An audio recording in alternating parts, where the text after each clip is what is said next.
Hi, folks. This is Eric Lenderman back again with Dr. Tom Meylan, former NASA scientist and PhD in astrophysics. We're talking about his newest book, Be the Boss by 12, Volume 0, Parents Prep, talking about how parents can prepare to raise a gifted and talented child. And today we're talking about Chapter 4, Attention Patterns, Habits of Observation, and Their Consequences. Tom, can you tell us more about what this chapter is going to cover for folks? Sure. There's an idea in this attention patterns issue that I won't say I discovered it, but as I was pursuing the whole Be the Boss by 12 concept, it became increasingly clear that most of the issues that come together to identify a boss in a grade school situation have to do with the way the kids perceive each other. And, everybody's always watching everybody. And it doesn't matter whether it's little kids or all grown-ups. Everybody's people watching, some for entertainment, some to figure out the pecking order, some for career development.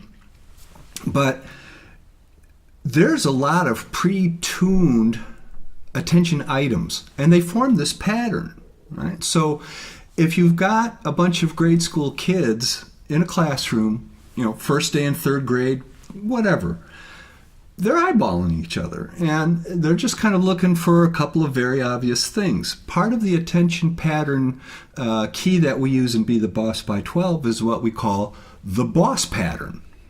And so all of the kids are looking at everybody else to see, well, who's the boss in this classroom? Now, the teacher's the obvious boss, but then there's the playground boss. That's almost always a matter of size and strength. The biggest kid on the playground's the boss. And everybody falls into line. I mean, it's almost to a T that, the big guy's the boss and the little guy at the end is the last guy to get picked on the team, and that's real. That's not fake. But it turns out that there are other status-making points in that boss pattern that the kids are also watching for. And if your gifted and talented child happens to be small, they are probably going to be smart enough to identify some of these other boss pattern markers that they can use. Now, it could be they use their voice. Everybody knows that a big voice is almost as scary as a big person, right? There's all kinds of small little women in this world who are running things, and they're running them well because the voice is the intimidation piece instead of the size. So these are part of that attention pattern. And that's going to be a very, very big part in the whole Be the Boss by 12 series. Everything is going to hinge on the habits that a group of people bring to the table based on their particular version of the boss attention pattern. There's a bunch of other attention patterns, but for the book, it's the boss spotting pattern that we're interested in. One of the other ones that we try to develop in teenagers is the attention pattern for successful drivers. Pay attention to the right stuff. That would not include your phone, right? So this would be the type of thing, just to kind of relate what we mean by attention pattern, that think of driving as the pattern of attention you need to apply to survive the drive in the Montgomery County region. Right?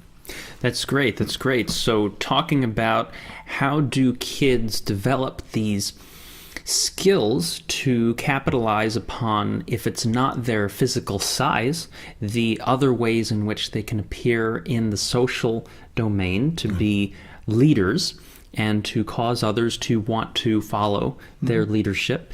And so if you guys want to learn more about how to prepare your kid to be a leader when they're gifted and talented and maybe don't have the size, but they have the intelligence or musical skill or any other unique gift that they can bring to bear, and you want to help your kids learn how to become leaders in their communities as children, then get a copy of Tom's book. Click the link below and you can get a copy of his book. We're going to continue going through additional chapters, so stay tuned and we'll be back in just a moment.